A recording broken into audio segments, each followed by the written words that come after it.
যদি আমার কোনো রিলেটিভ তোমরা যদি দেখা থাকো, অন্তত আমার মায়ের খেয়াল রাখো, আমার খেয়াল রাখতে হইব না। আমার খেয়াল রাখার জন্য উপরওয়ালা আছে।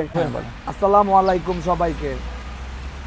আমাকে এই রাস্তাতে এই অবহেলিত অবস্থায় পাঠানোর জন্য যে চারজন দায়ী, আমি সেই চারজনের নাম বলতেছি। আশা করি তারা শুধরায় যাবেন।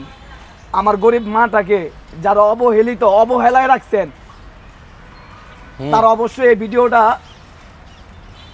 যেমন আমি একটা ওয়ার্ড বলছিলাম একটু আগে, B, A for apple, B for bat.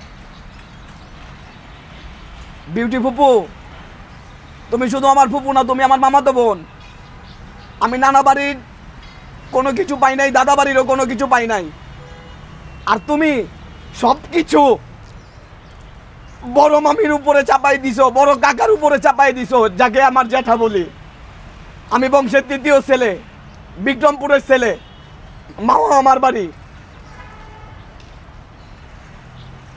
শুধু একটা কথাই বলুন, যদি ভিডিওটা যদি ঢাকায় আমার কোনো রিলেটিভ যদি তোমাদের কারো চোখে পড়া থাকে, একটু ফ্ল্যাশব্যাকে যাওয়ার চেষ্টা করবা, একটু ফ্ল্যাশব্যাকে যাওয়ার চেষ্টা করবা। রাঙামাটি 17 বছর কাটাইছি বাচ্চা জীবন থেকে অবহেলিতভাবে।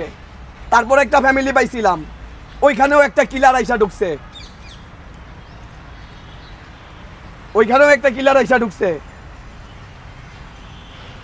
একটা সুস্থ সুন্দর একটা স্বাভাবিক মানুষকে অস্বাভাবিক বানানোর জন্য একজনই যথেষ্ট, কিছু মুখের কথাই যথেষ্ট, কিছু দেখানো না, কিছু বোঝানোটাই ছিল আমার এই 2-4টা কথার মধ্যে।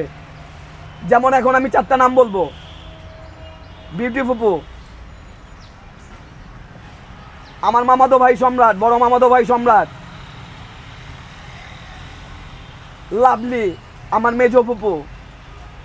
আমি মোহাম্মদ তানভীর, বাবার নাম মোহাম্মদ লিটন খান। আমার গ্রাম Satgaria, post office 16 post office লৌজং, থানা লৌজং। তবে যদিও কথাতে একটু ভুল হয়েছে, কারণ এখন ইমোশনালের মধ্যে আছি, পারতেছি না কানতে, পারতেছি না হাসতে। যদি আমার কোনো রিলেটিভ তোমরা যদি দেখা থাকো, অন্তত আমার মায়ের খেয়াল রাখো, আমার খেয়াল রাখতে হইব না। আমার খেয়াল রাখার জন্য উপরওয়ালা আছে।